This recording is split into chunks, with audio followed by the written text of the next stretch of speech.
Bonsoir tout le monde, nous allons faire une foire aux questions. Comme d'habitude, vous savez, à chaque année, il y aura plusieurs lives, donc ne vous affolez pas si vous n'avez pas des questions comme ça sur les lives immédiatement.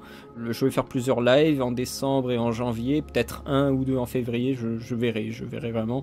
Donc voilà, ne vous affolez pas, c'est un live donc, qui va durer quelques heures. Je le remettrai pas en replay, ce sera un live qui me servira après pour des fois des combinaisons avec un autre live pour faire une première partie de foire aux questions qui soit un peu massive, voilà.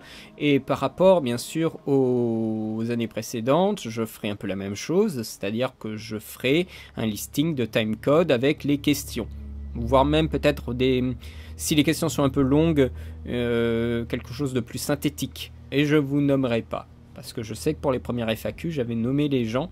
Là, depuis quelques années, je ne le fais plus. Donc je sais qu'il y a une ou deux personnes qui étaient vraiment sûrement très fières de ces questions qui a un peu rouspété, mais maintenant je trouve que c'est plus... Enfin, finalement, les gens vont voir des foires aux questions pour avoir les questions, quel que soit l'individu qui les pose. Donc bon, l'appartenance aux questions, on s'en fout un petit peu au final. Hein. Enfin, je pense, hein, à moins que vous soyez très fiers de la formulation de vos questions. Je pense que c'est pas intéressant de savoir qui a dit quoi. Enfin, je pense, hein, dites-moi ce que vous en pensez dans ce bazar. Et donc oui, donc ce qu'on va faire, c'est que tout simplement, vous me posez des questions dans le chat, j'y réponds. Alors, écoutez, je vais commencer doucement par lire un peu ce que vous m'avez dit. Frédéric, tu me dis, du coup, est-ce que ça te paraîtrait intéressant d'analyser d'autres cinématiques de jeux? Ah, mais j'en ai déjà fait. Monsieur Garcia, je t'invite à regarder davantage ma playlist d'analyse de séquences, puisqu'il me semble de mémoire que j'avais déjà publié analyse de... Oh là putain, ça remonte ça.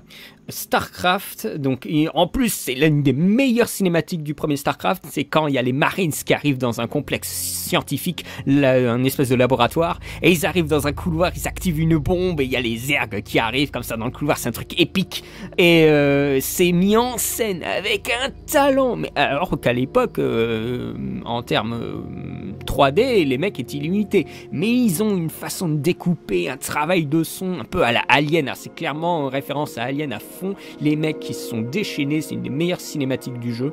Ça j'ai analysé, alors, elle est très vieille cette analyse, elle date de 2011 je dirais, ou début 2012, non, ça date de 2011, de mémoire ça date de 2011, donc le son n'est pas super bien parce que c'était pas le micro que j'utilise aujourd'hui. À partir de 2012 j'avais acheté un nouveau micro et c'est celui, enfin micro enregistreur, c'est celui que vous avez encore là, que vous entendez encore maintenant. Et j'ai fait aussi Dawn of War, l'introduction de Dawn of War, de Warhammer 40 000 Dawn of War, qui est vraiment, vraiment c'est une superbe intro, c'est très efficace, il y a plein de petites choses. L'idée de vraiment donner l'impression qu'il y a une caméra alors que c'est faux, ça je trouve, ça c'est un élément de beaucoup de cinématiques, quel que soit le jeu, qui force le respect, c'est qui la caméra donne vraiment l'impression que c'est une caméra, une véritable caméra. Alors que quand vous regardez par exemple les cinématiques de Warcraft 2, eh bien dans Warcraft 2, les mouvements de caméra sont beaucoup trop calculés. On voit le rail de travelling en quelque sorte, le rail de travelling virtuel. Et ça peut faire sortir de l'immersion. Aujourd'hui, la caméra est particulièrement immersive parce que elle arrive à reproduire les petits mouvements, surtout quand on est en caméra portée, les petits mouvements d'une véritable caméra, les tremblements, voilà, des choses que virtuellement il n'y a pas normalement. Eh bien, tous les gars essayent de retravailler ça, et dans les cinématiques de Warcraft 3, vous avez ces tremblements, par exemple. Ça, c'est un petit élément qui est... Ou créer du lens flare, alors qu'il n'y en a pas. Voilà, des éléments de focale, de lumière, qui sont des fois même des défauts en fait de véritables caméras, et qui ici le recréent virtuellement. Donc ça c'est un élément du jeu vidéo qui est intéressant et qu'on voit dans plusieurs cinématiques. Et je prévois de vous faire... Enfin, elles sont déjà faites depuis un moment, hein, mais je pense que je ferai une semaine spéciale sur les cinématiques de jeu, parce que j'ai fait l'intégralité des cinématiques de Unreal 3 en analyse, toutes. Et en fait, je les ai faites depuis des années. Je crois que j'ai fait ça en 2013, un truc comme ça. Et j'attends d'avoir l'occasion de les publier, mais je crois que je vais les publier à un moment. Je sais pas quand. Mais je le ferai. Je le ferai. De toute façon, je n'ai jamais... Enfin, j'ai toujours publié des analyses, même si elles sont mal. Même s'il y en a qui datent vachement, hein, mais je les publierai de toute façon. C'est toujours bien de laisser une trace aussi, même une trace d'une maladresse. Hein. Il n'y a pas de mal à ça. Faut arrêter d'essayer de brosser une image clean de ce qu'on fait à chaque fois. Après, pour essayer de s'attirer du prestige à la con, on s'en fout, ça. C'est qui arrête sa chaîne? Ah, mais si vous voulez, on peut commencer par là, hein. Attendez que je sorte mon texte. Oh, on va commencer par là, alors. Ah oui, j'ai quand même écrit. Bon, ben, ok. Le Fossoyeur, il me semble. Non, le Fossoyeur, il arrête son format, mais il n'arrête pas la chaîne. De toute façon, c'est peut-être mieux comme ça qu'il arrête son format, parce que ça devient un peu ridicule, hein. Avec ces espèces de fictions qui sont des parodies, quoi. Je n'ai vu aucune fiction, des choses comme ça qui mêlent fiction et réflexion. Aucune de ces fictions, je la prends au sérieux.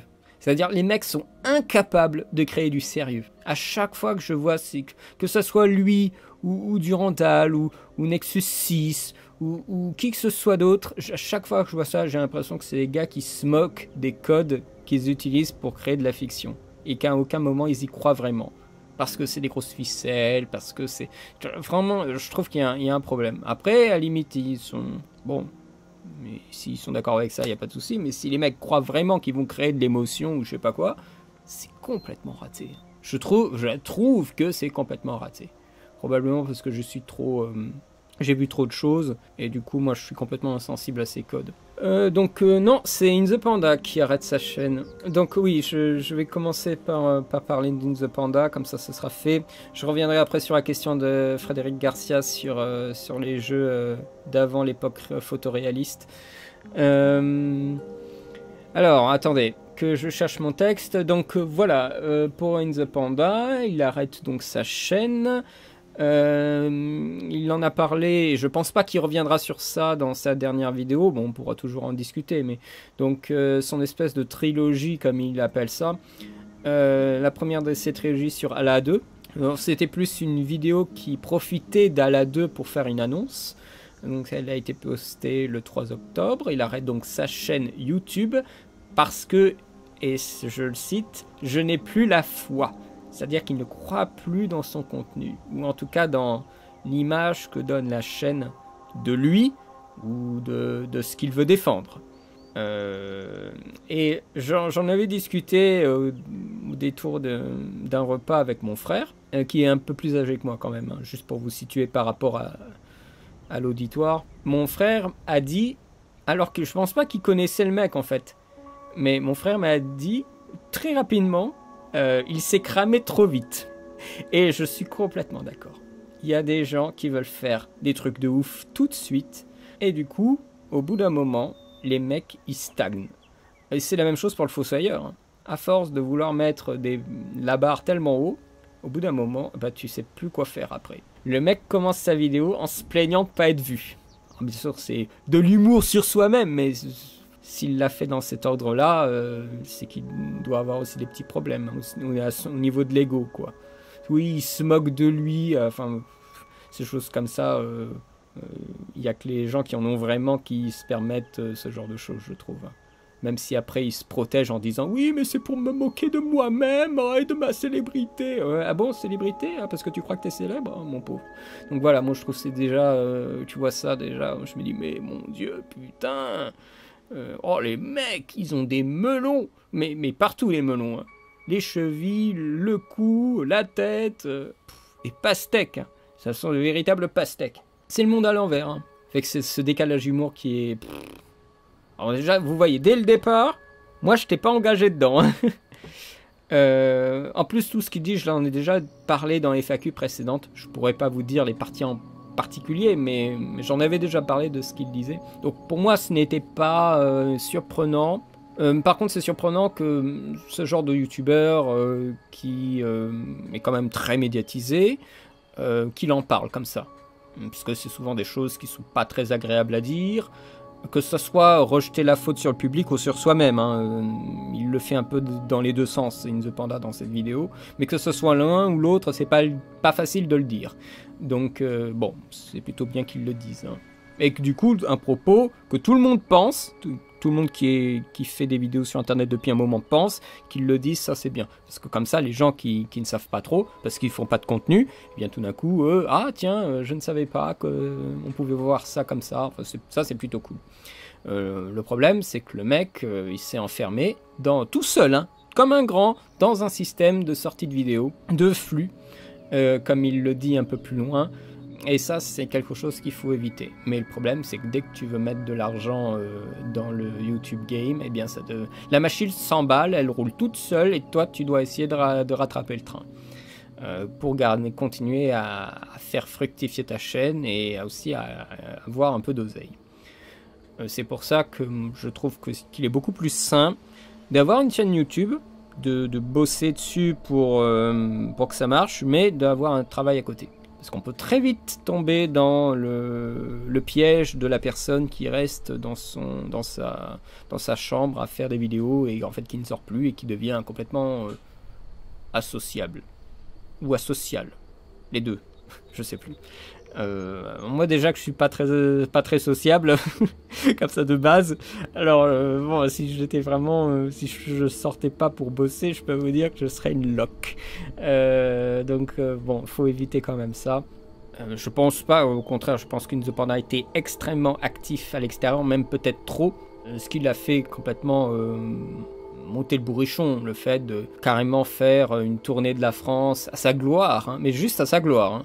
En rencontrant les gens qui aiment In The Panda et les Unknown Movies et tout le bazar.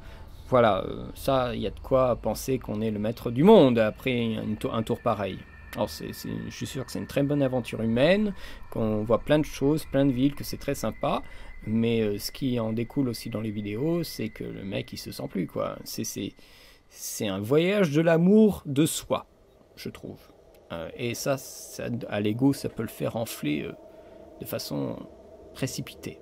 J'ai l'impression de dire que c'est mal d'avoir de l'ego. Moi, j'ai tendance quand même à être, je pense, assez humble. En tout cas, je me vante pas. Je ne pense pas. En tout cas, pas dans une mesure tout à fait acceptable. Je trouve que oui, il y a un côté un peu vulgaire, je pense, de vanter son ego, de faire des blagues comme ce qu'il fait au départ. Ah bon, je suis pas vu et tout ça, ma dernière vidéo elle est pas vue. Et puis je pense qu'il y a un autre aspect, mais ça il nous l'a pas dit, c'est que faire du cinéma ou rencontrer des cinéastes, ou faire un boulot plus sérieux autour du cinéma, en s'appelant In The Panda, ça fait pas très sérieux. Mais quand on s'appelle Victor Bonnefoy, là c'est déjà mieux. Auprès de financeurs, auprès de producteurs, avoir une chaîne qui s'appelle In The Panda, ça fait un peu le gamin dans sa piole, quoi. Tu vas pas forcément faire confiance à des gens comme ça, en tout cas pas avant de l'avoir vu en vrai. Et ça, c'est vrai que ça le fout mal. Lui qui veut faire des courts-métrages et du cinéma et tout ça. Alors à un moment, il faut se reconvertir. Un petit peu. Dans le panda, ça veut dire. Ouais. Bah, du coup, ça le fout un peu mal, quoi. T'imagines un producteur de 50 ans ah, vous avez un rendez-vous avec Victor Bonnefoy In The Panda.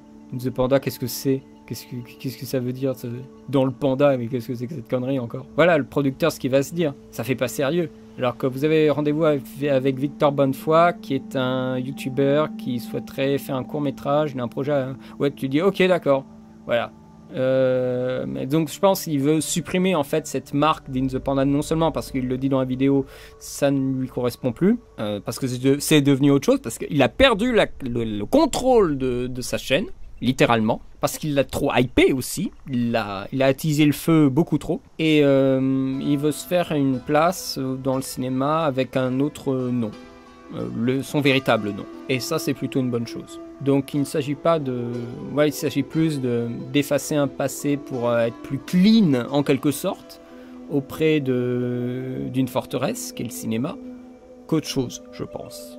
Qu'est-ce que j'ai marqué après? Se faire suivre parce qu'on a fait une vidéo qui a bien marché, ça arrive, mais il cherche aussi le contact avec les gens autour de France par exemple. Oui, c'est vrai. Donc c'est ce que je vous disais, attiser un feu. Le feu de la hype, le feu de l'ego. tout ça, et il ne l'a pas retenu. Donc forcément, après ça donne l'impression qu'on est une superstar parce que on rencontre que des gens qui nous aiment. Alors là, forcément, on a l'impression d'être connu partout parce qu'on a fait le tour de France et de voir qu'il n'y a que des gens qui nous aiment et tout ça. Même si, comme par hasard, dans la vidéo, il montre des gens qui arrêtent pas de le harceler et tout ça. Je pense que le mec s'est épuisé à contenter le public. Au lieu de se contenter lui, hein, donc il a plutôt travaillé sur le public que sur lui-même.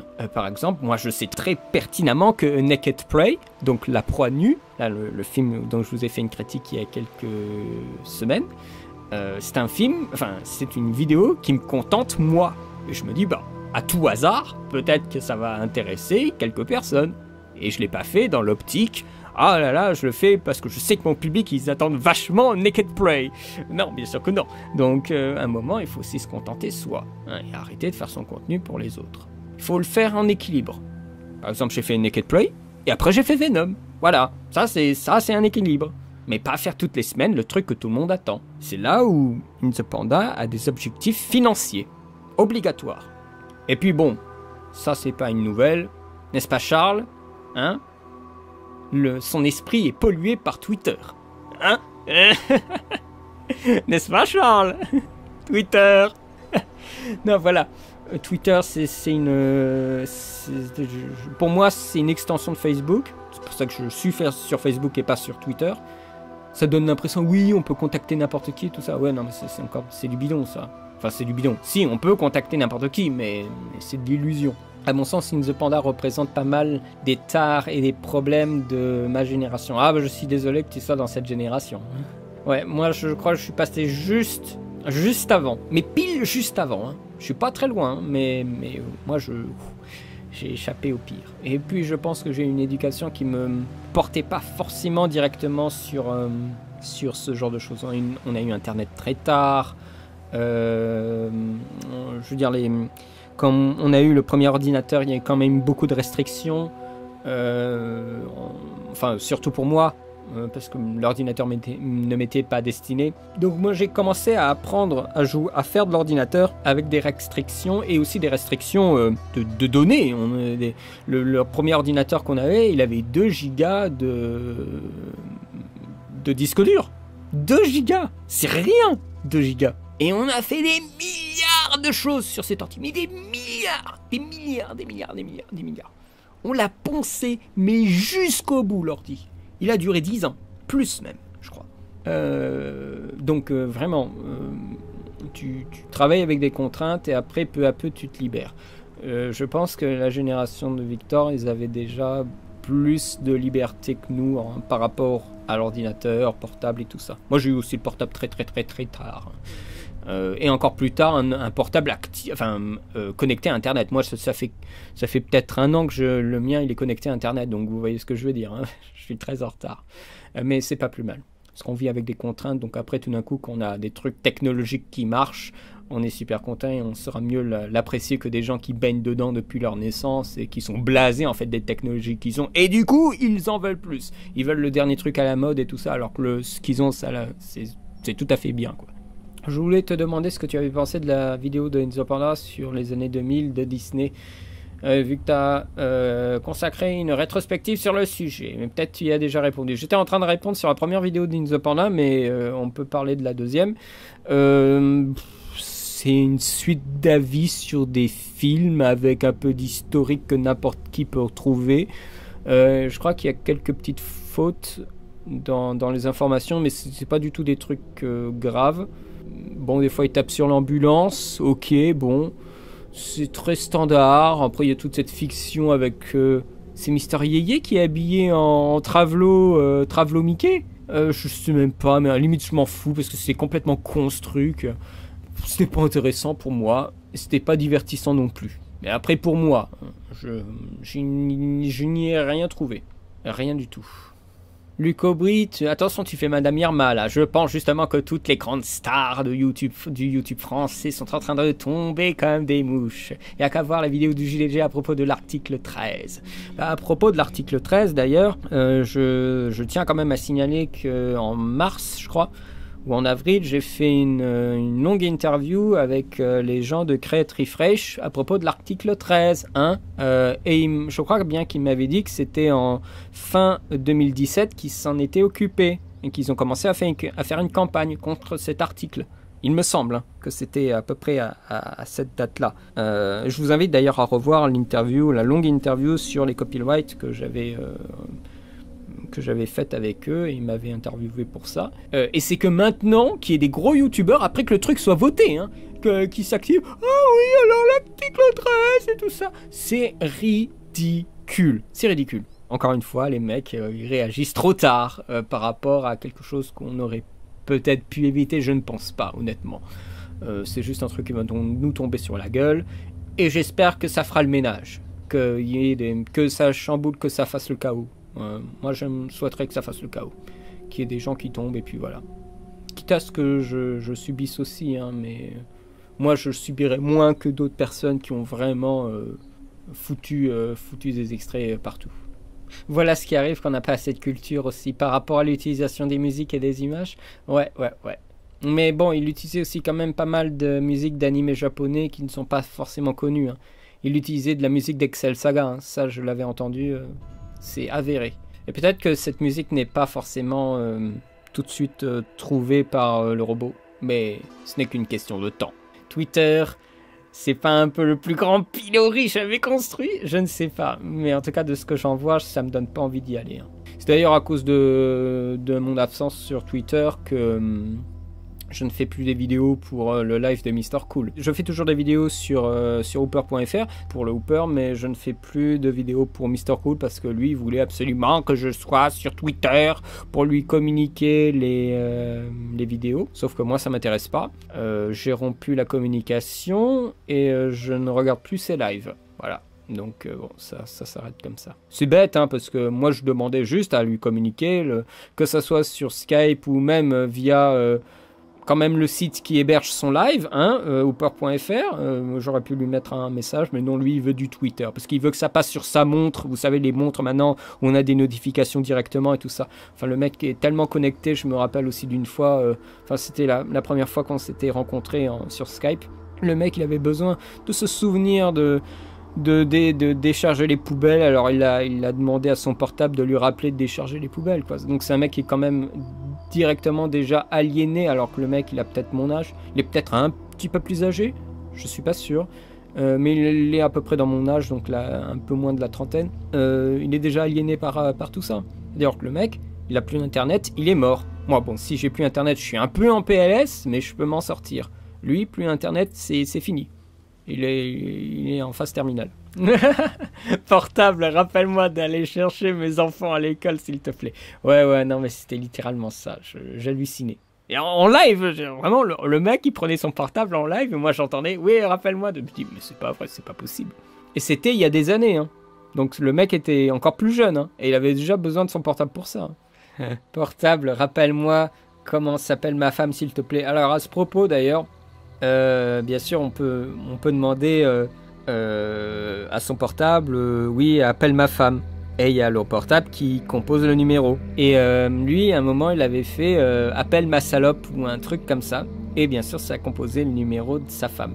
Donc, bon, vous voyez un peu comment le mec il est, quoi. Ah oui, mais c'est pour de faire de l'humour. Bon, moi, je trouve pas ça du tout marrant, mais bon.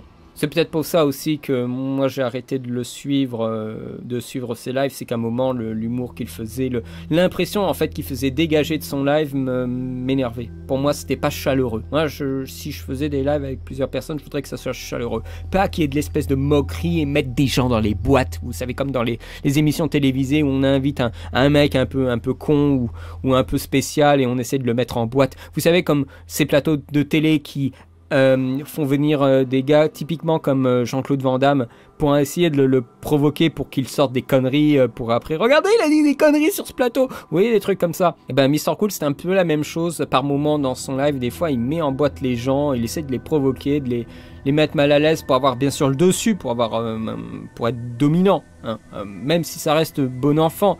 Mais vous faites ça à tous les lives. Souvent c'est un peu sur les mêmes personnes. Quand on est timide, qu'on vient nous provoquer, on est très très angoissé parce qu'on a peur de perdre pied, on a peur de s'énerver, on a peur de de pas arriver à être aussi dominant que l'autre, pour se faire respecter tout simplement.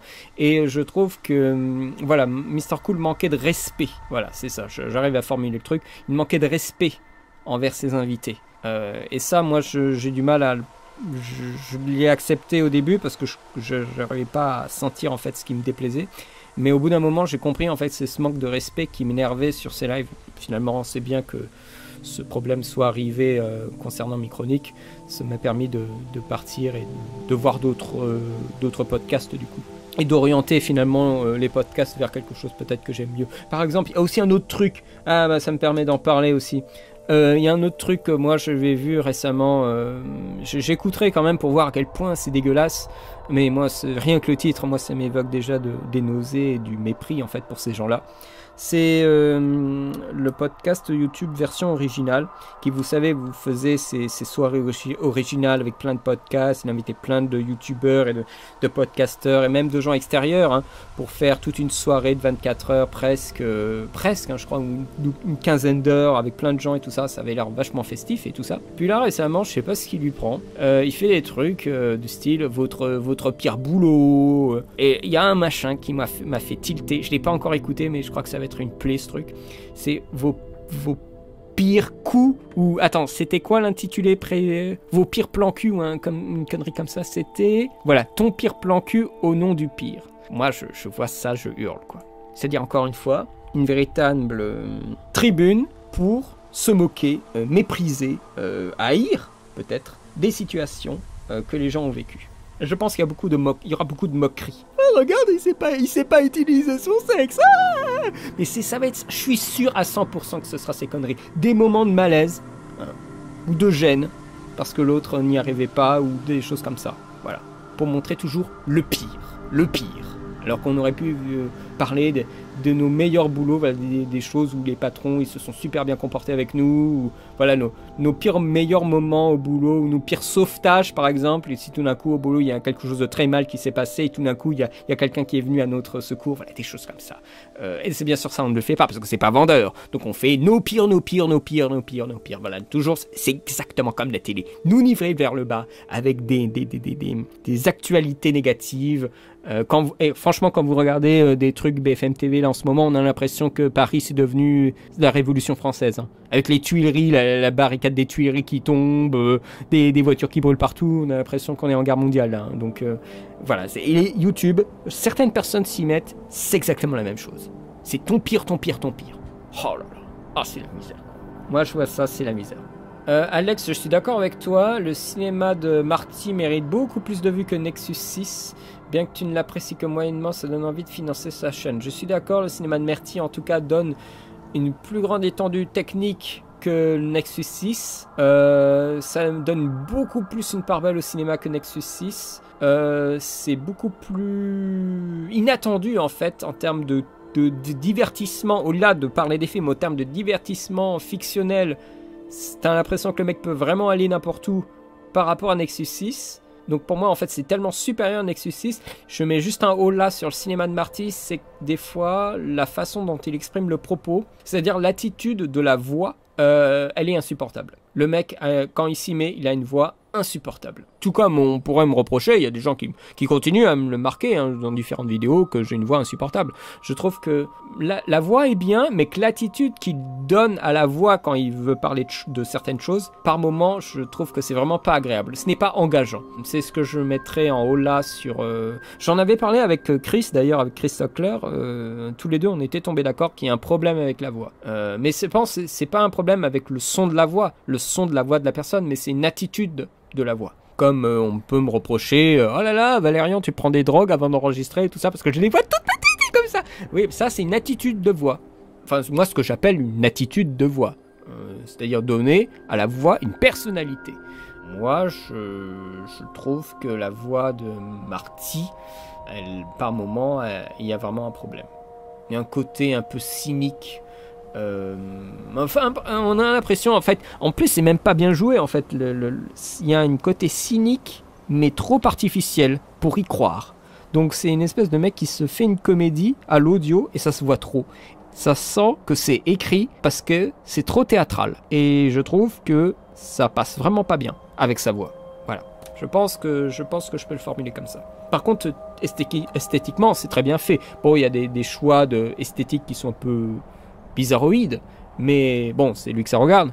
Mais enfin, comme moi, je trouve pas très pertinent. Mais on sent qu'il y a une véritable recherche d'image. Il y a un travail son incontestable, que c'est une chaîne qui mérite un financement. Pour ceux qui veulent financer, hein, moi je financerai pas, mais pour ceux qui veulent financer, je peux totalement comprendre que voilà, le mec il donne les moyens de faire des vidéos qui sont très bien. Il y a vraiment une recherche d'image sur les films. Quand il fait des trucs avec l'argent, là, il a fait une vidéo sur l'argent de YouTube, et il y a des plans sur l'argent. Alors j'en ai trouvé un ou deux, mais il y en a d'autres, je sais pas d'où ça vient. Et ça aussi, il faut le faire. Enfin, et c'est un risque du coup de le trouver. Donc ça, c'est plutôt impressionnant à sortir comme ça, comme vidéo. Et oui, pour le coup, ça mérite un bien meilleur financement que Nexus 6, là, qui demande de l'oseille pour se fabriquer des boîtes en carton supplémentaires, quoi. Oh mon Dieu. Oh là, les tocards, quoi. Les tocards. Elliot Mini avait essayé de parler des vieux films dans C'est pas si mal, et il a arrêté il y a quasi 2 ans. Voilà, parce que ça faisait pas de vues. Ou peut-être aussi qu'il avait d'autres choses à faire. Mais voilà, tu arrêtes, alors que je suis sûr que si le mec il voulait vraiment nous parler de vieux films, ben, il aurait continué. C'est pour ça que c'est bien que Inzopala parle de croyance au début de sa vidéo. Je vous le recite, hein, j'ai encore le texte. Je n'ai plus la foi. Parce qu'au bout d'un moment, quand on voit que ça prend pas au jus, qu'il n'y a que toujours un peu les mêmes personnes qui parlent, qui viennent commenter sous la vidéo et tout ça, et qu'on voit que ça avance pas, c'est là où il y a une vraie distinction entre la personne qui voulait faire ça pour s'amuser, mais qui voit que ça prend pas, et des gens qui croient vraiment à ce qu'ils font. Même si c'est mal fait, même si ça ne correspond pas en standard, même si, voilà, ils se font insulter, mais que les mecs, ils croient qu'il faut parler de ça, voire même, par extension, en parler d'une certaine façon. Je pense que Elliot Mini, au-delà peut-être de ce qui lui arrive dans la vraie vie, je ne sais pas, mais peut-être qu'il a eu des choses qui lui permettent plus de faire ce qu'il fait. Moi, j'espère en tout cas que ça se passe bien de son côté. Peut-être qu'il n'avait pas assez de croyance dans ce qu'il faisait. Alors que dans l'absolu, ça se passe... je veux dire, ça avait l'air de bien se passer, en tout cas ce qu'il faisait. C'est comme les rockstars drogués qui meurent à 27 ans. Bah ouais, il y a certains youtubeurs qui sont un peu des rockstars. Hein. Quand tu vois des attroupements et des mouvements de foule à la Japan Expo, parce qu'il y a un youtubeur qui a annoncé sur Twitter qu'il était à tel ou tel endroit, ben oui, ça c'est des attitudes qu'ont des fans de rockstars. Hein. Donc oui, ce sont des rockstars, certains. Alors qu'ils n'ont pas la maturité pour gérer ce genre de mouvement et d'attitude envers eux. Donc ça donne après des gens déséquilibrés. Et qui vantent aussi ce mérite d'être une rockstar sur leur propre chaîne. Les mecs se plaignent de plus pouvoir contrôler leur image. Parce qu'ils sont seuls aussi à contrôler leur image. Cependant, n'est pas subversif, il se revendique bobo de gauche, il est tout à fait dans le moule youtubesque du politiquement correct. Je pense que c'est aussi quelque chose qu'il n'aimait pas, parce que ça lui donnait une étiquette et c'est pas ce qu'il souhaitait. Mais c'est une étiquette qu'il a lui-même créée, hein, à force d'être médiatisé, et de revendiquer des trucs sur Twitter aussi. Le mec s'est auto-niqué. C'est pour ça qu'il faut être prudent quand on poste des contenus. Ah bon, c'est difficile de l'être à chaque fois, hein. Oh là là. Moi aussi, il y a des vidéos, j'aimerais bien les éditer, hein. mais on peut pas, hein. Et justement, c'est peut-être bien aussi de se souvenir de vidéos qui ont posé problème, ou des vidéos où on aurait souhaité reformuler de façon plus efficace certaines idées, et comme ça nous sert de leçon pour la suite. Pour la suite, on s'en souvient, tout simplement. Le mec se plaint de sa vidéo. Que devrais-je dire alors par rapport à mes vidéos les plus vues sur la chaîne? Le mec se plaint d'avoir seulement 15 000 vues, alors qu'il a peut-être, je sais pas, 150 000 abonnés, plus peut-être. Et se plaint en fait d'un contenu trop peu vu. Alors pour des gens qui ont beaucoup moins d'abonnés, pour eux, avoir 15 000 vues, surtout de façon très rapide, c'est inespéré. Donc il y a vraiment une disproportion de l'impact d'une vidéo. Pour lui, une vidéo qui est vue par 15 000 personnes, pour lui, c'est pas assez. Mais enfin, ça, c'est littéralement... être trop confortable dans son royaume. Ça te fait peut-être perdre l'origine de ton succès. C'est-à-dire que tu oublies d'où tu viens. Et voire même tu supprimes des anciennes vidéos parce que tu les trouves nul à chier, alors que c'est précisément ces vidéos avec lesquelles tu as commencé et qu'il faut que tu gardes pour te rappeler d'où tu viens et enfin, quel était ton point de départ. L'idée, c'est qu'il continue à générer une sorte de flux sur un film, un flux qu'il va aussi s'accaparer pour un flux de lui-même, puisque c'est finalement lui en train de parler du film. Donc il fait de la pub au film. Après, c'est évident, quand tu parles d'un film, tu génères un trafic. Finalement la vidéo reflète un avis positif ou négatif sur le film. Tu génères un flux. Le mec est sur YouTube depuis, je pense, aussi longtemps que moi, voire plus, et le mec ne l'a toujours pas compris. Qui générait un flux, qu'il soit positif ou négatif sur un film, ça c'est soit il se fout de la gueule du monde, soit il est vraiment bête. Moi je l'ai senti assez rapidement. Quoi que je dise, je générais un flux. Faire le surpris, ou alors c'est faire le faux surpris. Ça c'est de l'hypocrisie, je trouve. Le mec se ment à lui-même. Non, ça c'est un peu gratuit ce que je viens de dire. Il se ment pas à lui-même, mais c'est une espèce d'être faussement surpris et de donner en fait cette fausse surprise à la vidéo. Oh mon Dieu, oh, ça c'est pitoyable. Hein. Parce que en fait il doit mettre en scène ces espèces de fausses surprises parce qu'il en a jamais parlé avant. Quand tu fais des FAQ, ces espèces de trucs blago, enfin des espèces de trucs de blague avec en FAQ, première question, salut ça va? Oui et toi? Voilà, c'est une question de passé. Tu te dis mais qu'est-ce que c'est que ces blagues? Ah bien sûr c'est peut-être des choses qu'il a dit en live, mais les lives il les garde pas parce qu'il fait des conneries, il montre des trucs de cul ou je sais pas quoi. C'est des lives qui duraient très très tard, enfin qui commençaient très tard et qui se terminaient encore plus tard. Donc oui, là il en a peut-être parlé, mais il en a jamais laissé trace. Donc là il fait genre je déblale mon sac alors que c'est des banalités. Pour des gens qui sont sur YouTube, ce sont des banalités. Donc bon, oui, comme tu dis, bonjour, quand on considère sa chaîne YouTube comme une entreprise à faire tourner, tu peux pas prendre le risque de laisser des vidéos qui pourraient rebuter un nouveau public. Ou des producteurs. C'est pour ça qu'il va arrêter sa chaîne, le In The Panda. Donc il se tire une balle dans le pied en voulant changer de registre. Parce qu'il sait très bien que ça pourra pas tenir éternellement. Le mec dit qu'il a vu plein de films de merde et qu'il en a fait des vidéos. Pourquoi? Pour satisfaire son ego vis-à-vis de films déjà estropiés? C'est complètement ridicule. Mais c'est comme ça que ça fonctionne, hein. Franchement, pour un mec de 25 balais, il mérite pas tant de remontrances ou de remarques.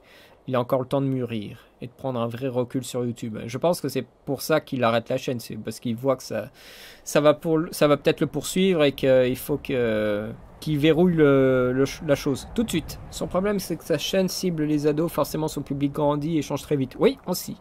Il faut être au diapason de tout ça. Il dit après dans la vidéo que le problème, c'est le public, selon lui. Et en cela, je suis d'accord. Le public a un manque de recul, le public a un manque d'éducation à l'image. Ça, c'est certain. Et en cela, je suis d'accord avec lui. Du coup, ils écoutent les gens comme lui, au lieu de faire leur propre expérience des films qui sortent en salle. Et le public ne se remet pas en cause. De façon générale, c'est-à-dire la masse de gens ne se remet pas en cause. Chacun individuellement peut se remettre en cause, mais pas forcément une masse un peu de moutons. Le créateur de contenu aussi. Il y a très très peu de créateurs de contenu qui vantent les mérites de films précédents. Et pas en mode les années 80 c'était cool. Non, le cinéma, hein, bien avant sa propre naissance, du classique, du film en noir et blanc. C'est-à-dire, comme je disais avec un copain, vous m'avez déjà entendu le dire 2-3 fois sur la chaîne, rendre les vieux films sexy. Voilà. En vanter les mérites comme on pourrait vendre les mérites d'un film vraiment actuel. Quand tu entends un mec, si vous suivez la chaîne, vous saurez de qui je parle, dire. Alors là, Charles, c'est pour toi. Dédicace à Charles Gravouille. Quand tu entends un mec qui dit David Lean, c'est le Roland Emmerich des années 50, 60, etc. Je crois qu'il y en a qui doivent vraiment s'abstenir de parler de cinéma. Quand il a sorti ça, le mec, j'ai halluciné. In The Panda commence à accélérer le rythme de parole pour faire le mec énervé. Ça, c'est dans la vidéo même, hein. Avec sur fond de violon, je tiens à signaler une parole très artificielle, presque trop écrite pour être sincère. Alors que là, c'est le cœur en fait qui parle quand même. Enfin, le propos en tout cas vient du cœur, mais la façon dont il a écrite et dont il l'a déclamé est beaucoup trop artificielle pour qu'on y croie. Et après, le comble de l'artificiel, il s'arrête. Il s'arrête avec un « t'es » et il ne termine pas sa phrase. Et ça, c'est le comble de l'artificiel. Et donc, pour ça, je trouve que ça rend le propos, qui est un propos fort, extrêmement faux. C'est anti-réel. C'est anti-sincère. Qu'est-ce que c'est que cette fausse mise à nu, quoi? Je trouve que c'est vraiment dégueulasse, la façon dont il l'a formulé. Il préfère s'exprimer de manière artistique. Oui, mais pour parler d'un film, tu peux t'exprimer de manière artistique, mais là, tu parles de coulisses. Là, c'est là où je trouve qu'il y a une distinction à faire, c'est que là, on parle de coulisses de chaîne. Et quand on parle de coulisses de chaîne, il ne faut pas l'exprimer de la même façon que tu parles de projets artistiques, de films, je veux dire. Il faut que tu fasses une vraie distinction pour que la personne sente la rupture de ton et le contraste. Encore une fois, dans cette idée de... Il y a Bonnefoy, il y a In the Panda. Mais le mec, il a rien compris. Enfin, c'est lui que ça regarde, hein, c'est sa chaîne. Hein, mais c'est le piège du YouTube Game. Ouais, c'est le piège. Ça manque cruellement d'authenticité. Il aurait pu, le mieux, en fait, ce qui aurait été à faire, c'est de faire un live sur YouTube, visionner en replay, sans le moindre artifice, et de nous dire vraiment ce qu'il a à dire. Alors que là, c'est romancé. C'est romancé et c'est trop artificiel. Et moi, j'y crois pas quand il dit ça. Et bien sûr, après ces espèces de pauses dramatiques à la con, il dit « C'est moi le problème. In the Panda, c'est pas moi. » Voilà, c'est ce qu'il dit dans la vidéo. Au moins, il s'en est rendu compte. Parce qu'il y en a qui s'en rendent toujours pas compte. Il y en a qui en jouent, en fait, qui ont créé un personnage et qui le font et qui assument complètement. Je pense à Bob Lennon. Bon, lui, il est un peu ancien, mais Bob Lennon, lui, il a un personnage avec toujours beaucoup de mimiques. C'est prévu pour, et il est comme ça, et je pense que ça lui va très très bien. Mais en tout cas, lui, on dirait que In the Panda, c'était pas vraiment ce qu'il aurait souhaité. Ou en tout cas, la direction. Je pense qu'au bout d'un moment, il contrôlait. Et plus ça avançait, plus la chaîne avançait, plus il perdait le contrôle. Cette image du mec qui fait la fête, du mec qui est cool en parlant de cinéma, en parlant de film, une marque, comme il le dit. Mais quelque chose quand même qui est un peu fort de café, qu'il essaye de nous faire avaler, c'est tellement opposé de ce que je suis dans la vraie vie. Ça, je suis pas si sûr que ça, quand même.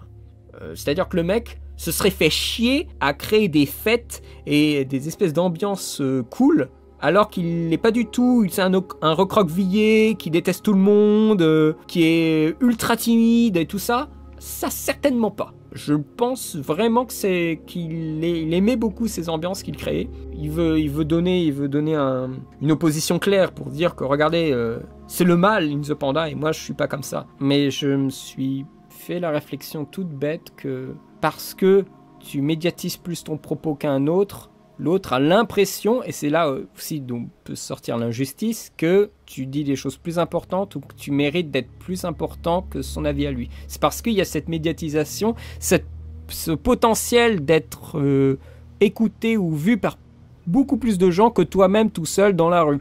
Voilà, et c'est ça qui peut créer tout d'un coup la médiatisation d'un propos sur Internet et la médiatisation de celui qui emporte le message.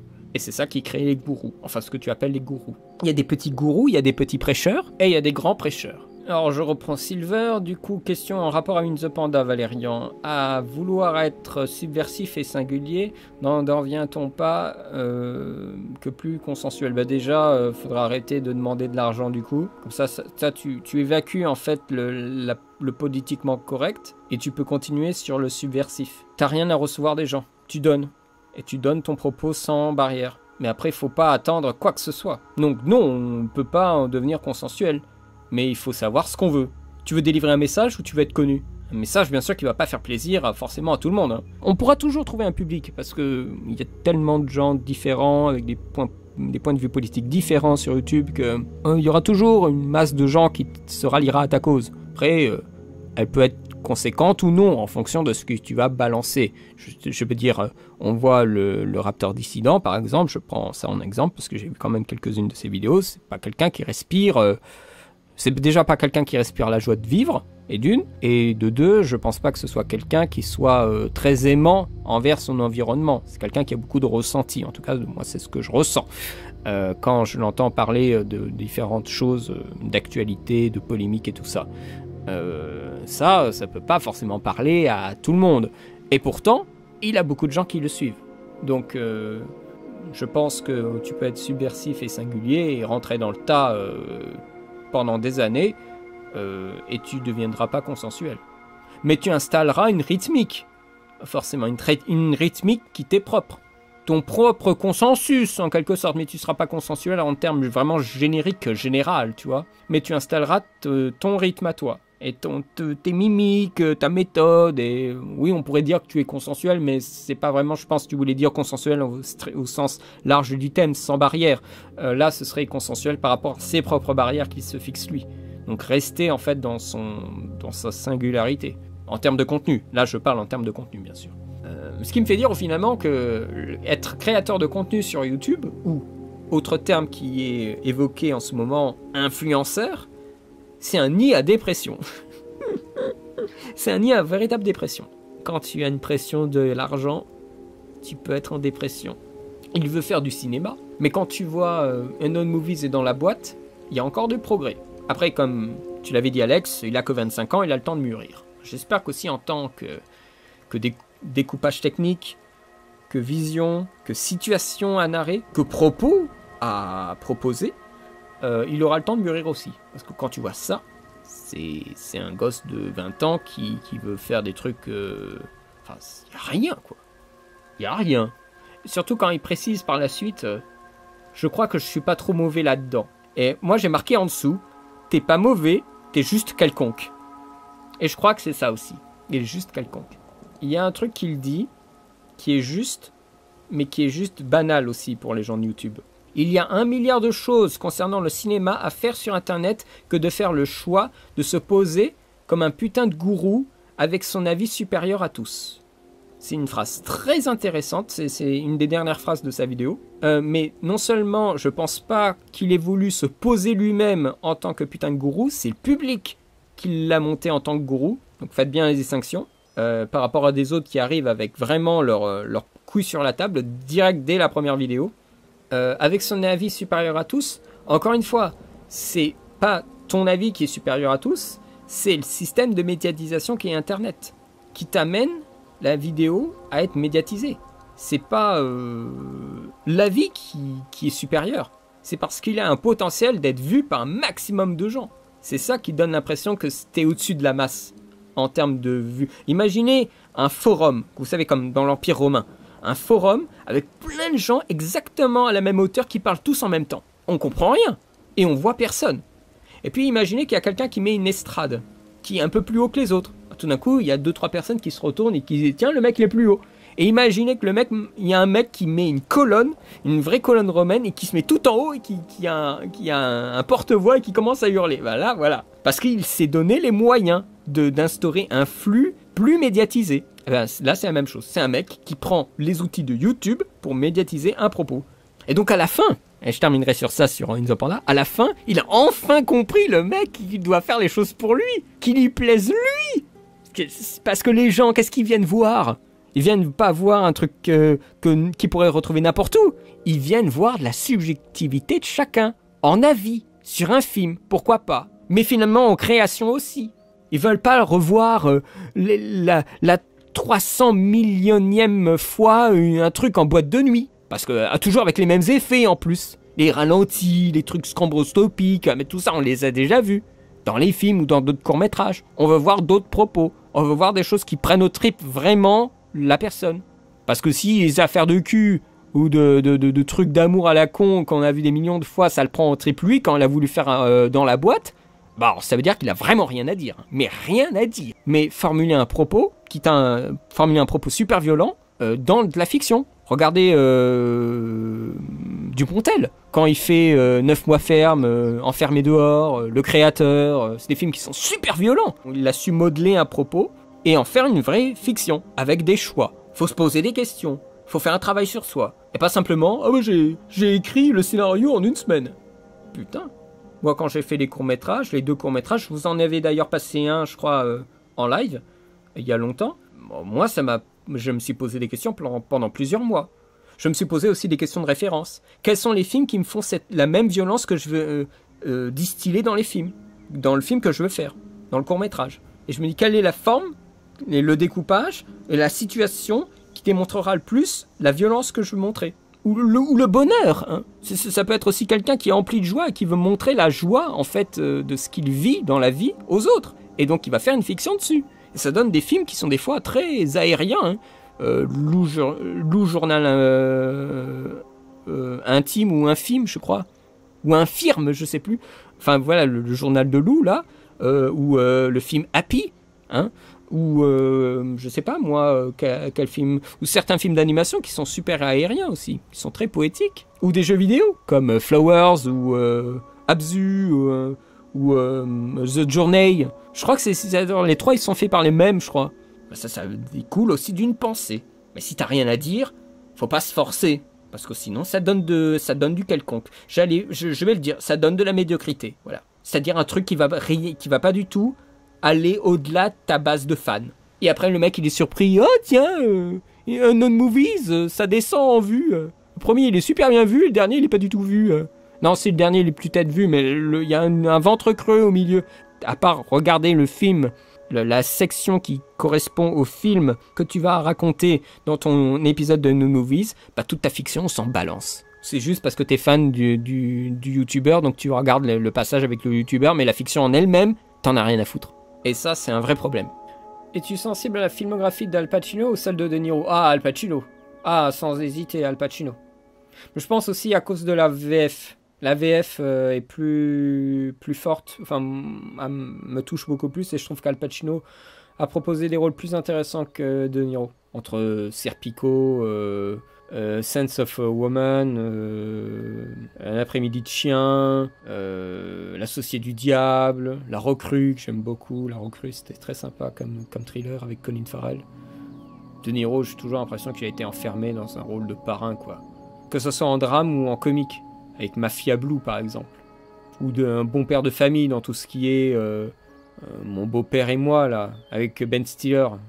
Après, je l'ai bien aimé dans certains rôles récemment, comme Le Stagiaire, là avec Anna Thaoué. Je l'ai bien aimé le film, c'était très sympa à regarder. C'était très positif, là quand je vous parlais de films positifs. Le Stagiaire, c'était très bien. Ouais, mais je préfère Al Pacino, pour la diversité. Je trouve qu'il a un charisme assez génial, Al Pacino, quand il s'y met. Hein. J'ai vu beaucoup de ses derniers films. Manglehorn, le truc où il joue un acteur, là aussi de théâtre, je sais plus comment ça s'appelle. Je suis curieux d'avoir ton avis sur Infinity Wars. Enfin, Infinity War. Donc l'Avenger, c'est filmé de façon quelconque, c'est juste une panoplie de personnes qui font des scénettes et avec beaucoup d'effets spéciaux et c'est tout. C'est pas innovant technologiquement parlant, c'est pas innovant en termes d'action, c'est juste standard avec les standards de ce genre de grosse production. C'est juste une ribambelle d'acteurs qui se font leur show. C'est un film paresseux à l'écriture parce que ça se contente de citer vaguement les épisodes précédents. C'est-à-dire, le film ne fonctionne pas tout seul. Il ne peut pas fonctionner tout seul. Et je trouve que c'est c'est un vrai handicap. C'est-à-dire, dans 20 ans, vous ne pourrez pas regarder le film tout seul. Impossible. Zéro. La bulle. Vous devrez regarder les films avant. Les autres films avant. Et ça, c'est un vrai problème. Ça, c'est un problème d'écriture. Thanos, c'est bien. Bon. C'est un traitement qui fonctionne bien. Et tout le monde... c'est toujours ça. Hein. Le film fonctionne bien pour Thanos. Et tout le monde crie au génie. Mais juste parce que les mecs voient des films tellement médiocres que quand un truc fonctionne bien... de façon normale, mais juste le truc est bien carré, les gens croient que c'est du génie et chef-d'œuvre et tout ça. Bah ouais, voilà. Les gens sont conditionnés par une médiocrité que nous fournit Hollywood en termes d'écriture depuis des années, une bonne dizaine d'années, 15 ans. Mais il faut sélectionner ces blockbusters. Et il y a des blockbusters qui sont très bien faits, hein. Mais il y a beaucoup de blockbusters qui sont vraiment très paresseux. Je trouve que les Marvel le sont, mais il y en a beaucoup qui sont paresseux. Et Infinity War, c'est pas mal niveau paresse, hein. C'est juste chiant, quoi. Et en plus, quand t'aimes pas les précédents, alors là, tu t'en fous que Loki meurt, hein. En plus, ça a été confirmé que il est vraiment mort par les réalisateurs et tout ça. Mais tu t'en balances, quoi. Oh là là. Et c'est filmé vraiment de façon quelconque, hein. Mais zéro, hein. Le duel entre Hulk et Thanos au début du film, c'est filmé, mais comme un combat de boxe à la con, hein. Y a rien d'épique, mais rien d'épique. T'as le son qui est travaillé pour donner des gros coups et tout ça. T'as la musique qui est efficace, mais visuellement parlant, y a rien. Ça, c'est pas ce que j'appelle un bon film. C'est pour ça que j'en parle pas sur la chaîne. Oh là là, moi je veux pas... Non seulement je vais pas me faire du mal à parler pendant 1 heure d'un film que j'aime pas, à un moment ça saoule, je veux bien en faire 1 ou 2 sur l'année, mais bon, je vais me limiter quand même. Et en plus, si c'est pour après me rabasser les fanboys qui disent « Ah, t'as rien compris, ah, t'es nul, blablabla », bon, j'ai pas besoin de ça. Moi, je garde mon avis pour moi. Là, je te le dis en live, sans barrière, je te dis vraiment ce que je pense. Et ça s'arrête là, et c'est tout. Et il n'y a pas de mal, hein. Merci de me l'avoir demandé, parce que sinon je l'aurais pas dit. Hein, mais c'est pas que j'ai honte, mais c'est juste que ce film m'intéresse pas. Je l'ai vu, ok, pour en parler, pour pouvoir en parler avec les gens. Parce qu'il faut pas se couper. Je veux dire, là, je maudis presque Marvel, mais je les ai tous vus. Hein. Il faut pas se couper, en fait, de discussions d'actualité de cinéma. Ça contraint aussi à regarder un peu des merdes. J'ai l'impression que le cinéma sud-coréen arrive à proposer des meilleurs films qu'à Hollywood. Maintenant, ce n'est qu'une impression, mais mes dernières claques ciné viennent des Coréens. Qu'en penses-tu? Mon avis est le suivant. Je trouve qu'il y a un problème d'engagement dans les films sud-coréens. Engagement du spectateur, parce que moi je suis conditionné par des méthodes américaines d'engager le spectateur. Créer des situations, la mise en scène joue aussi, que ne font pas forcément les Coréens, et donc pour beaucoup de films coréens, j'ai eu beaucoup de mal à être dedans, à être avec les personnages principaux. Il y en a certains qui marchent. Hard Day, c'était efficace, mais des films comme Battleship Island, comme Age of Shadows, je crois que c'est avec un S, Age of Shadows, des trucs d'espions, et encore récemment, qu'est-ce que j'ai vu récemment, oh, j'en ai vu un autre, je sais plus. J'ai du mal à rentrer dans cela. Donc je pense qu'il y a j'ai juste un décalage avec leur façon de faire fonctionner les personnages, qui est rafraîchissante, mais qui me fait un trop grand décalage, et du coup j'ai du mal à être dans le film. Et en cela, moi j'ai du mal à considérer ces films-là, ces films coréens, comme meilleurs que certains bons films hollywoodiens. Après, en termes de qualité, par rapport à ce qu'on fait vraiment le cinéma hollywoodien maintenant, c'est vrai que les Coréens sont plus appliqués dans leur scénario de thriller, notamment, que les Américains, ça c'est sûr. Mais après, il y a toujours des bons thrillers américains, mais ils sont moins nombreux, je pense. Mais c'est intéressant de régulièrement aller jeter un coup d'œil du côté coréen. Ou chinois, hein, Hong Kong, hein, il y a toujours des bons trucs là-bas. Et c'est divertissant. Et c'est ce qui importe au final. Il faut que je regarde Une pluie sans fin. Je l'ai récupéré, il faut que je le regarde. Je sais pas si c'est japonais, chinois ou coréen, mais il faut que je regarde celui-là. Valérian est imprévisible. Ouais, imaginez qu'après la semaine spéciale Warcraft, il y a Sex and Zen 3D. Bam, un film sexuel. Bam, vous n'y êtes pas préparé. Non, ne vous inquiétez pas, il n'y a pas ce contenu-là. En tout cas, pas encore. Ah non, en tout cas, si je voulais revenir sur un film pornographique, j'essayerais de le faire avec Arnaud Baudry. Parce que lui, il est spécialiste. Je lui en avais déjà touché 2 mots. Probablement que j'aimerais bien faire un contenu sur un film pornographique avec lui, parce qu'il a une véritable science et une réflexion sérieuse sur le film pornographique, et ça, moi je connais que lui, en tout cas sur un YouTube français, à parler sérieusement sans se moquer, et ça c'est une chance qu'on ait un spécialiste pour ce genre très au public très restreint en France, voilà. Donc moi je voudrais en profiter et discuter de films, en tout cas films érotiques ou pornographiques avec lui. Alors justement, là, ce sera le coup, moi je ne serai pas connaisseur en termes de code, de mise en scène, d'acteurs, de performance. Lui pourra beaucoup mieux m'aiguiller sur quelle réflexion, quel regard je dois poser sur des scènes ou des acteurs ou quoi que ce soit, pour avoir un avis un peu construit que je me suis bien branlé devant, quoi.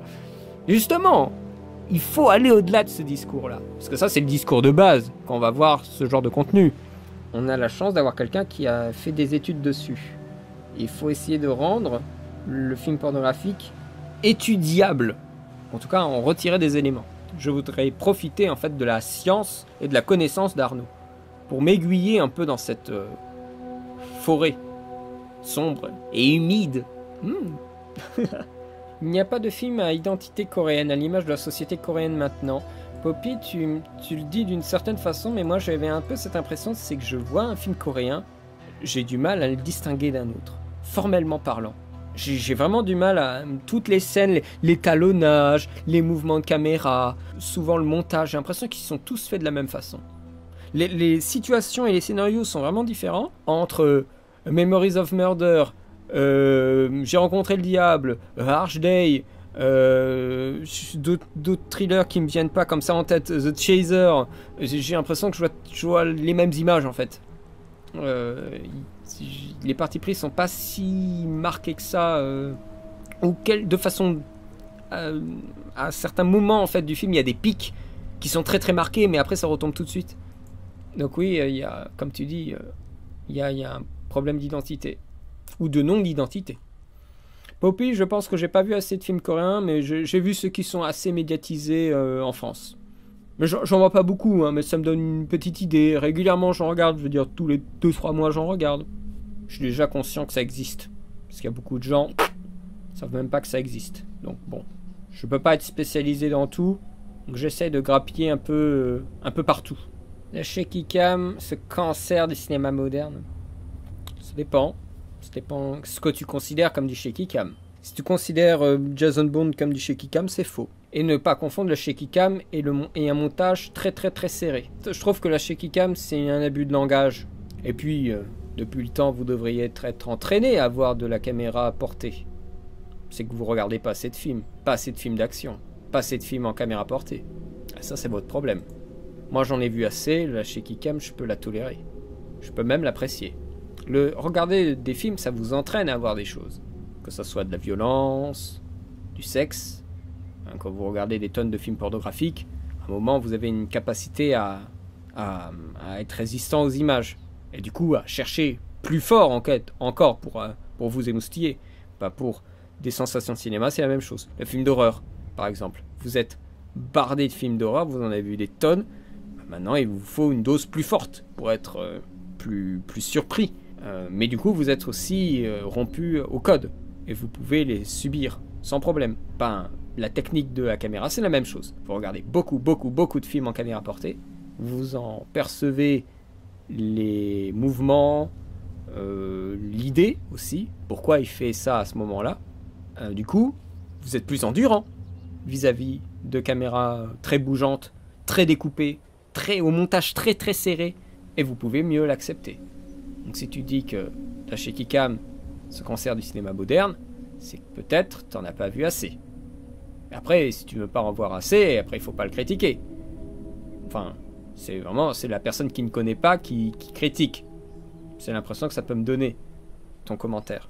Mais c'est une question que je me fais souvent. Mais pour moi, c'est une idée préconçue. Un peu facile, c'est un préjugé facile. Il y a moyen de contre-argumenter si on est bien préparé. J'en discutais avec Chris d'ailleurs. Mais d'ailleurs, je t'invite, Alex, à voir le live que j'avais fait avec Chris Stockler, qui est sur la chaîne, qui est retransmis sur la chaîne, là, qui fait 3 heures et des poussières, je crois. On a parlé de la shaky cam, de la caméra très très serrée et tout ça. Et moi, j'ai argumenté dans un sens positif, en prenant justement le meilleur, en fait, qui est Point Green Glass avec ses films. Là, on a le top niveau, avec peut-être Catherine Bigelow aussi, même si elle, c'est pas très très serré. Chez Green Glass, c'est très très serré, et ce que certains considèrent comme du shaky cam, moi je le considère comme de la caméra à l'épaule, très très efficace, très maîtrisé. Il est vraiment entouré de gens très très compétents. Et même Chris a même avoué qu'il y a certains de ses films qui pourraient être considérés comme du shaky cam, qui sont en fait réussis. Alors que lui, généralement, il n'aime pas ce genre de films. Et même lui, il a dit, c'est vrai que ces films-là, je les ai vus, ils sont efficaces. Et même un film que moi, je n'ai pas aimé, à cause précisément de la caméra, c'était Vol 93, eh bien lui, il l'a aimé. Donc c'est pour dire, je veux dire, la question de la shaky cam n'est pas simple, ouais, ça bouge trop vite, voilà. Après, c'est justement la distinction avec la véritable shaky cam. Alors je sais plus dans quelle vidéo, il y avait un mec qui faisait la distinction entre la caméra portée et la shaky cam. Et il me l'avait montré un exemple de shaky cam qui était vraiment un truc insupportable. Mais qui était même pas... Parce qu'on peut faire de la shaky cam, mais pour de l'esthétique. Mais là, c'était juste parce que c'était mal foutu, quoi. Le truc était mal branlé. Mais je sais plus dans quelle vidéo je l'ai vu. C'était un film d'action pourri, enfin un truc complètement quelconque.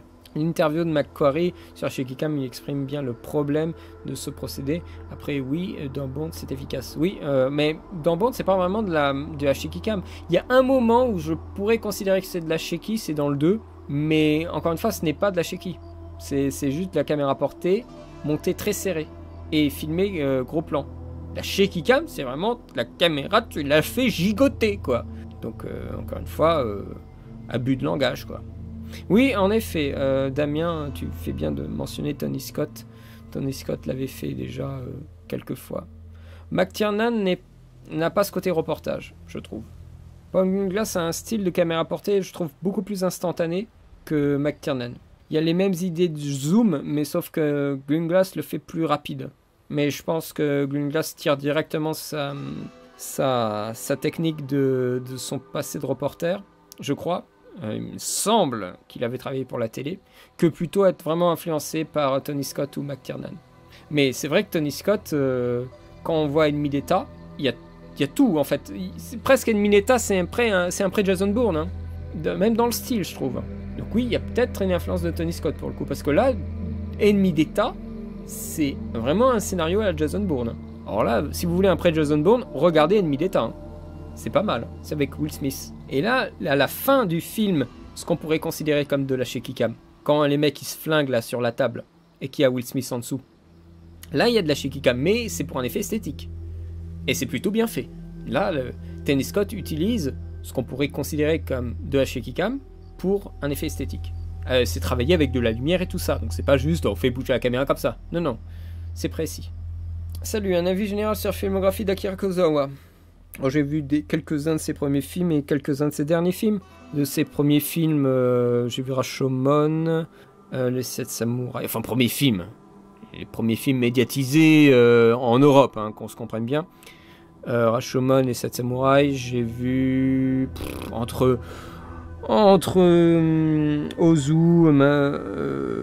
Naruse et Kurosawa, j'ai tendance à les confondre alors que c'est pas du tout les mêmes thèmes. J'ai vu le Château d'Araignée, j'ai vu Kagemusha. Je sais même plus si c'est lui, putain. Ça me fait chier. J'ai vu en dernier film, j'ai vu Derso Ozala. J'ai vu Rhapsody en août. Je crois que c'est lui. Et oui, je crois que c'est lui. Richard Gere. Je vous ai fait d'ailleurs une critique de Rhapsody en août sur la chaîne. Et Ran, qui est pour moi vraiment oui, la merci, le Cobri. D'ailleurs, j'ai fait une critique de La Forteresse Cachée, en effet. J'ai fait aussi Kagemusha, voilà. Mais en fait, non, c'est pas Kagemusha dont je voulais parler, c'est Young Jingbo, je crois. C'est je crois que en français, c'est le garde du corps. Je crois que c'est ça, le garde du corps. C'est-à-dire un mercenaire qui vient dans un village et qui va travailler pour les deux camps opposés. Et après, je sais plus ce qui se passe. Enfin, non, c'est pas Kagemusha. Kagemusha, je l'ai pas vu. Je l'ai pas vu en entier, en tout cas. J'ai vu 2-3 scènes. Oui, Ran, pour moi, c'était vraiment le sommet de la pyramide. Hein. Ça me donne envie d'en parler aussi, Ran. Mais je saurais pas par quoi, si c'est une analyse de séquence de l'assaut de la forteresse. Parce que alors là, vous parlez de scènes de guerre et tout ça. L'assaut de la forteresse dans Ran, c'est une des meilleures scènes d'assaut que j'ai jamais vues. L'ambiance de cette scène d'assaut. Oh. Ah, c'est incroyable cette ambiance. C'est magnifique, c'est à tomber par terre en termes de beauté. Et c'est horrible en fait à voir et à subir. Le film est horrible à subir parce qu'il est tellement tragique. Mais c'est vraiment un très très très beau film. Mais c'est long, hein, attention, c'est presque 3 heures le film, je crois. Ran, ce chef-d'œuvre, oui, absolument. Merci à tous d'être venus. Et puis, si vous avez des questions à me poser, et que dans la semaine, ça vous souvenez, ah oui, il faut que je lui pose ça, n'hésitez pas à me les mettre en commentaire de n'importe quelle vidéo. Je les réceptionne et je les récupère. Écoutez, je vous remercie d'être venu pour ce live, en espérant qu'il ne bug pas ce live, qu'après je perde l'enregistrement. Il y a eu 0 image perdue, tout s'est bien passé. Je vous remercie de l'avoir suivi. Je vous remercie d'avoir été aussi actif dans le chat. J'ai toujours une petite crainte et à chaque fois vous êtes actifs comme des maboules et vraiment c'est super. Même si je suis pas au taquet sur chacun des commentaires et tout ça, ne vous inquiétez pas, j'ai tout lu. Je vous souhaite de passer une très bonne fin de soirée et de passer aussi un bon dimanche et une bonne semaine prochaine. Je vais couper le bazar. Je vais le couper à la sauvage. Il n'y a pas de truc de fin et tout ça. On est sur des FAQ, on est sur des choses un petit peu moins standards. Donc merci encore et à très bientôt pour de nouvelles choses et de nouvelles réflexions et de nouveaux clashs, bien sûr, parce que les FAQ, c'est des clashs. Allez, bonne soirée tout le monde.